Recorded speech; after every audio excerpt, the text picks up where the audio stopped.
చూసావా ఇప్పుడు ఎంత అందంగా కనిపిస్తున్నావో? రా వెళ్దాం, పైకిలే చూసి.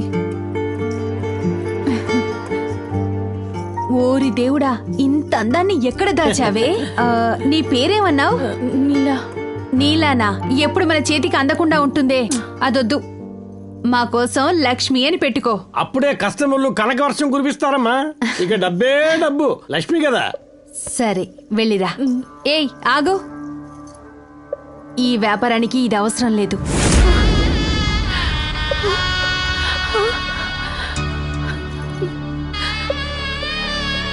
ఈ వృత్తి చేసే వాళ్ళని నిత్య కళ్యాణి అంటారు. మనకి మగాడు మారినా రోజొక్కటే. నిత్యం కళ్యాణం, ప్రతి రాత్రి మొదటి రాత్రే. నీ అలంకారం చెదిరినా అందం చెదరకూడదు. ఒక విషయం తెలుసుకో, ఎక్కడికి వెళ్ళినా పెళ్లి కాలేదు, ఇదే ఫస్ట్ టైం అని చెప్పాలి. ఇదిగో కేపీఆర్, మగాళ్ళు కూడా మాయగాళ్ళే తెలుసా? పెళ్ళైన వాడు అడిగినా కూడా నాకు ఇదే ఫస్ట్ టైం అంటున్నాడు. నువ్వు పోవయ్యా. సరే అమ్మా, నువ్వు వెళ్ళరా.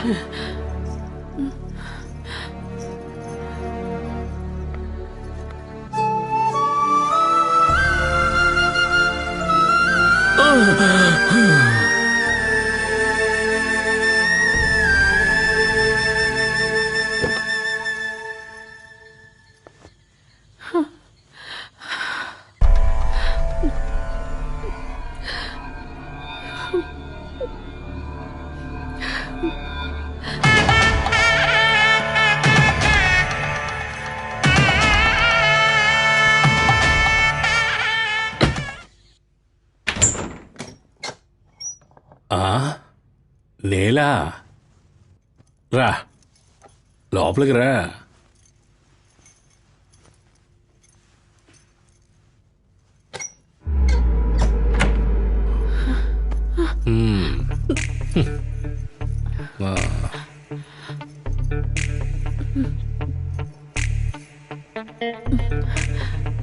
అందంగా ఉన్నావు.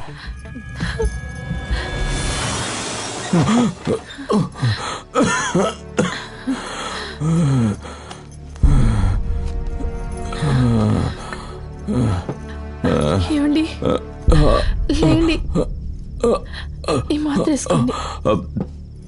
ఇదిగోండి, పడుకోండి పడుకోండి.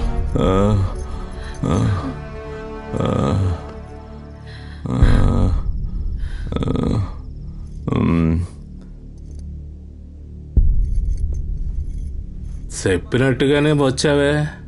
ఇంకొకటి పెళ్ళాంతో సుఖమే సుఖం. పొరుగింటి రుచి మరిగినోడికి ఇంటి భోజనం అస్సలు రుచించదు.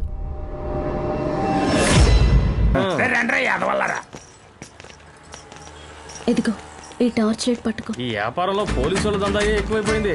ఇదిగో వెళ్తున్నారు కదా, వీళ్ళే మన ఎస్కాట్ బ్రోకర్స్. మనం నేరుగా పార్టీ దగ్గరికి వెళ్ళలేం. ఇక్కడ మనమే అన్ని మాట్లాడి ఫిక్స్ చేసుకోవాలి. ఈ టార్చ్ లైటే మనకి దారి చూపిస్తుంది, అర్థమైందా? లారీ వచ్చేటప్పుడు ఈ టార్చ్ లైట్ ని ఇలా తిప్పాలి. లారీ పక్కకు వచ్చాక టార్చ్ లైట్ మన వైపుకి తిప్పాలి. ఆ తర్వాత ఇలా మొహాన్ని చూపించాలి. ఇలా టార్చ్ ఆన్ చేస్తూ రేట్ మాట్లాడుకోవాలి. 200, 300 అని. వాడికి గిట్టుబాటు కాకపోతే వాడి లారీ లైట్ ని డిమ్ చేసి చూపిస్తాడు. మనం టార్చ్ లైట్ ద్వారానే అన్ని మాట్లాడేసుకోవాలి, అర్థమైందా? మధ్యలో బ్రోకర్ వస్తాడు, వాడికి కాస్త కమిషన్ ఇవ్వాలి.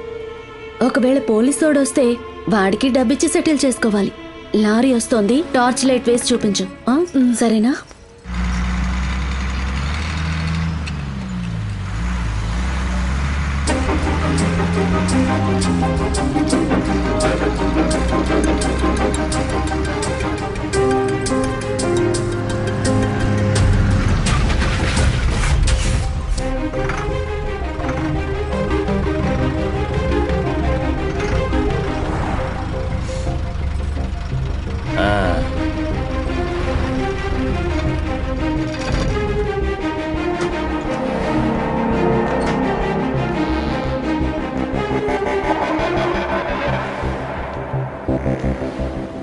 ఏంటి రేట్ ఓకేనా? సరే రా వెళ్దాం.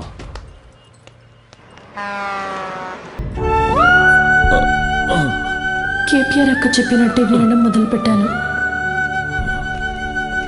ఆ తర్వాత కేపీఆర్ అక్క ఇచ్చిన ఇంట్లోనే నేను మా ఆయన ఉన్నాం. ఎంతో గొప్పగా బతకాలనుకున్న జీవితం దశ మారిపోవడం మొదలైంది.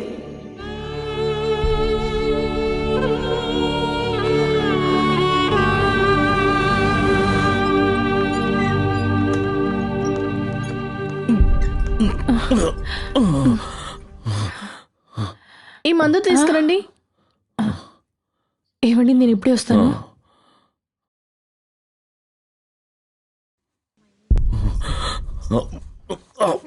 డబ్బులు ఇవ్వండి.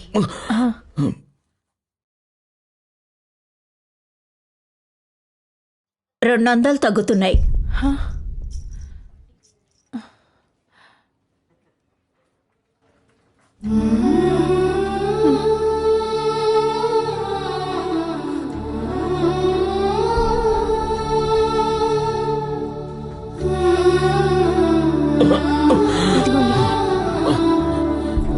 Doctor drips ఎక్కించాలన్నారు.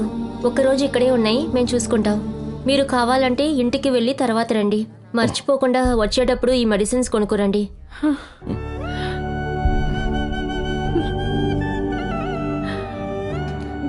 ధారిని చూస్తే ఎంత మాత్రం కొనలేం. ఇప్పుడు ఏం చేద్దాం? నేను పనికి వెళ్తాను. రేపే ఆఖరి రోజు. రేషన్లో బియ్యం వస్తువులు కొనాలి. నేను వెళ్తాను నీలా.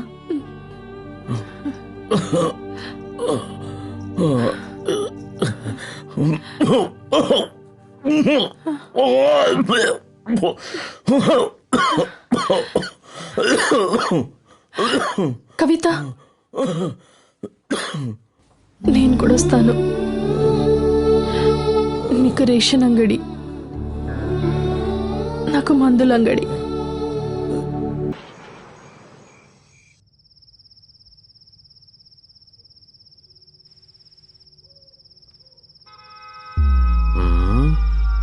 భలే ముద్దొస్తున్నావే.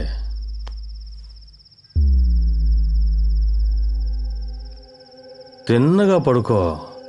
నన్ను చూడకుండా ఎటో చూస్తున్నావేంటి?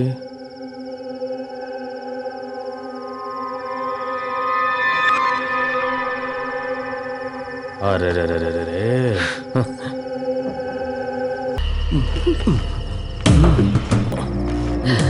పట్టుకో, వెంట కట్టెలా పడున్నావు. ఈ వృత్తిలోకి వచ్చే ముందు తెలుసుకుని రావాలి. డబ్బు కావాలి, సుఖం మాత్రం ఇవ్వలేవు. చిచి.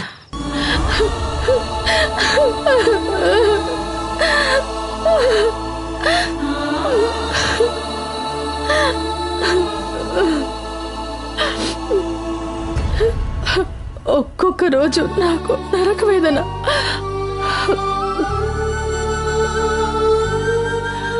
ఎలా కాపాడుకుంటానో తెలియట్లేదు. నీలా గారు, మీరేం దిగులు పడకండి. నా ఫ్రెండ్ గణేష్ ఉన్నాడు. తను హాస్పిటల్కి ఇన్ఛార్జ్. తను ఆపరేషన్కి కావాల్సిన అన్ని ఏర్పాట్లు చూసుకుంటాడు. మీరిక నిశ్చింతగా ఉండండి. రాంప్రసాద్, మీరేం బాధపడకండి. మీకు త్వరలోనే నయం అవుతుంది. ఇక దేని గురించి కంగారు పడకండి. మీరు ఇంతకు ముందులా హ్యాపీగా ఉంటారు. నమ్మకంతో ఉండండి. సరేనండి, నేను బయలుదేరుతాను. జాగ్రత్త.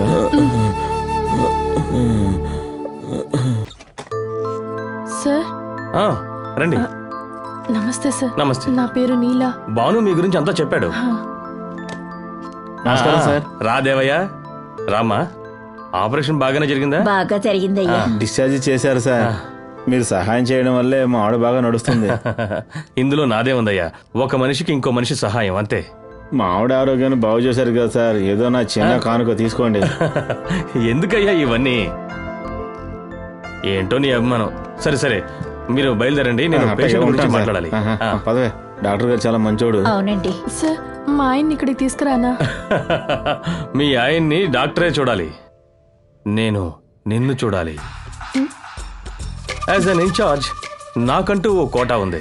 నువ్వు ఒక్క రూపాయి కూడా ఖర్చు పెట్టక్కర్లేదు. ఖర్చు అంతా నేను చూసుకుంటాను. ఏంటి అక్కడే నిలబడ్డావు? వచ్చి కూర్చో. సందేహించక్కర్లేదు, ధైర్యంగా కూర్చో. రా, వచ్చి నా పక్కనే కూర్చో. రా. ఇంకా ఏంటి ఆలోచిస్తున్నావు? పేషెంటే కూర్చోవాలనే చట్టం ఏమైనా ఉందా? కూర్చో. ఇంకా కాస్త దగ్గరగా మన మధ్య దాబరికాయలే ఉన్నాయి. ఏది రిపోర్ట్ ఇవ్వు.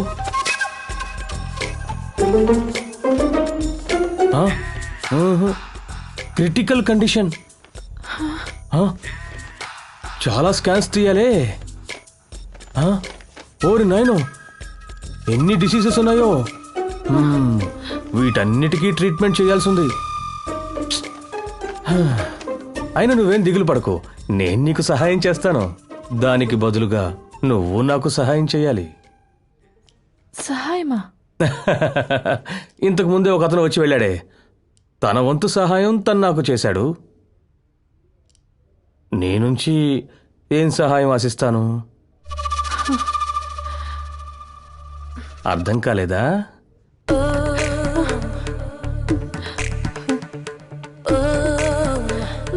సరైన సమయంలో ట్రీట్మెంట్ చేస్తేనే పేషెంట్ బతుకుతాడు. అర్థమైంది కదా? ఎక్కువగా ఆలోచించకు, సరే అని చెప్పు.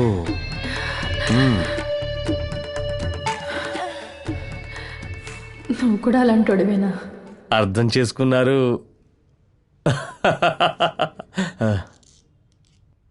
కానీ ఈ విషయం నా ఫ్రెండ్ భానుకు తెలియకూడదు. ఎందుకంటే నన్ను చెడ్డవాడు అనుకుంటాడు కదా. మగాళ్ళలో నువ్వు మాత్రమే మంచోడివా? Very good.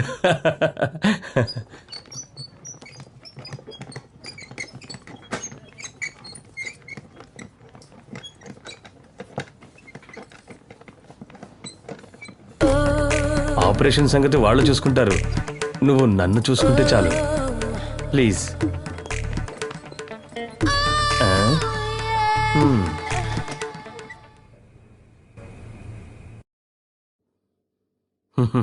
హాయ్ గణేష్, అయిపోయిందా? అయ్యింది. మీ వారు ఇప్పుడు ఎలా ఉన్నారు? బాగున్నారు. డాక్టర్ గారు ఏమన్నారు? 10 రోజుల్లో లేచి నడుస్తారన్నారు. చూడండి. చాలా థ్యాంక్స్ రా, ఏమీ ఆశించకుండా నువ్వు ఇంత పెద్ద సాయం చేశావు. ఊరుకోరా, ఒకరికొకరు సహాయం అన్నీ నీకోసమే చేశాను. సరే, నా కోసం ఒక లేడీ వెయిట్ చేస్తున్నారు, నేను వెళ్ళి ఆవిడ సంగతి చూస్తాను. ఆ తర్వాత ఈ వీళ్ళగా ఎవరైతే కష్టాల్లో ఉన్నారో వాళ్ళని నా దగ్గరికి పంపించు. తప్పకుండా నేను చూసుకుంటాను. చాలా థ్యాంక్స్ రా. స్త్రీలకు సేవ చేయడంలో నాకు సంతృప్తి. రాంప్రసాద్ ఎలా ఉన్నారు చెప్పండి. ఇప్పుడు ఎలా ఉంది? మీరేం దిగులు పడకండి, ఇంకా 10 రోజుల్లో మీరు సూపర్గా లేచి నడుస్తారు. అయ్యా, మీరు దేవుడయ్యా.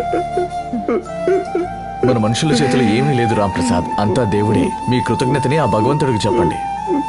నీలా, చాలా జాగ్రత్తగా చూసుకోండి. నేను చూసుకుంటాను. రూమ్ క్లీన్ చేయాలి, మీరు కాస్త బయటికి వెళ్ళండి.